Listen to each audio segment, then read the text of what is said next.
Сәлеметсіз бе? Назарыңызға электронды өтініштер қызметі бойынша бейне нұсқаулықты ұсынамыз. Назарыңызға ұсынылған бейне материалдың көмегімен тізімдегі мемлекеттік органға өтініш жазу және жіберу мүмкіндігін беретін қызмет түрін пайдалануды үйрене аласыз.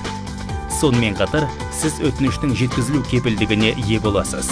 Өтініштің жағдайын бақылай аласыз және өтінішке берілген жауапты осы Қазақстан Республикасының электронды үкімет порталынан аласыз.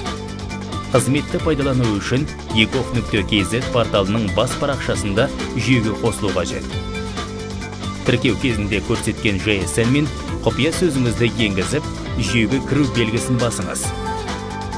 Басты парақшаға қайта өткеннен кейін азаматтар мен үкімет сілтемесінен электронды өтініш белгісін табыңыз. Сіз қызмет парақшасына ауыстырыласыз.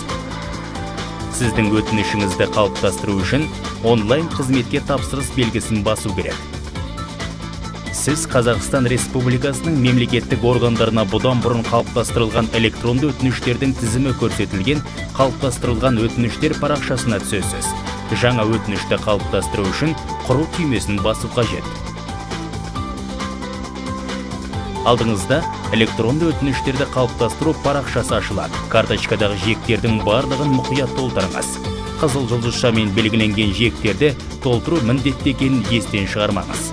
GSM, тегі және аты жиектері жүйемен автоматты түрде толтырылады. Келесі жиекте сіз әкеңіздің атын көрсете аласыз.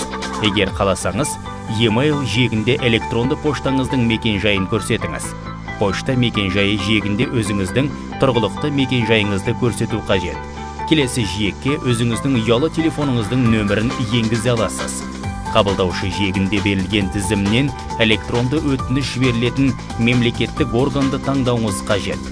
Бұдан әрі, мазмұны жиегінде электронды өтініштің негізгі мақсатын білдіретін мәтін мен оның қысқаша мазмұнын енгізу қажет. Мәтін 255 таңбадан аспау керек.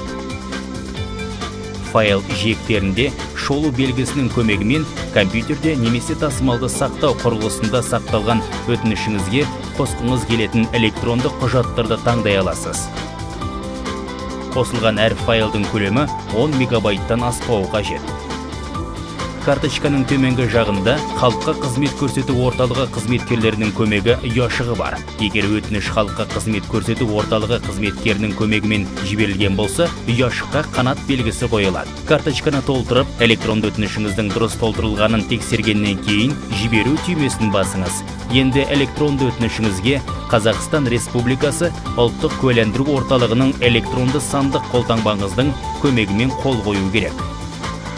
Сертификатты таңдау белгісін басып, ESқа орналасқан папканың мекен-жайын көрсетіңіз. Енді электронды қолтаңбаңызға қатысты сертификат мәліметтер ашылады. Қол қою белгісін басқаннан кейін, жүйе автоматты түрде электронды өтінішіңізді сіз көрсеткен мемлекеттік органға жібереді.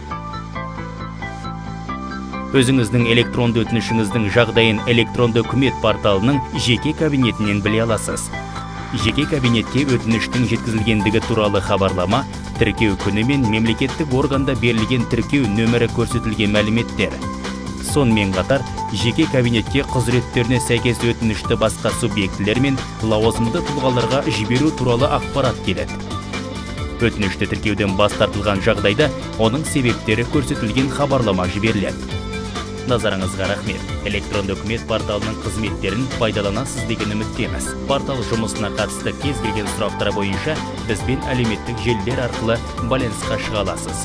Немесе бірыңғай байланыс орталығына 1414 және 8800 080 77 77 нөмірлеріне қоңырау шалуыңызға болады. Қоңырау шалу Қазақстан бойынша тегін.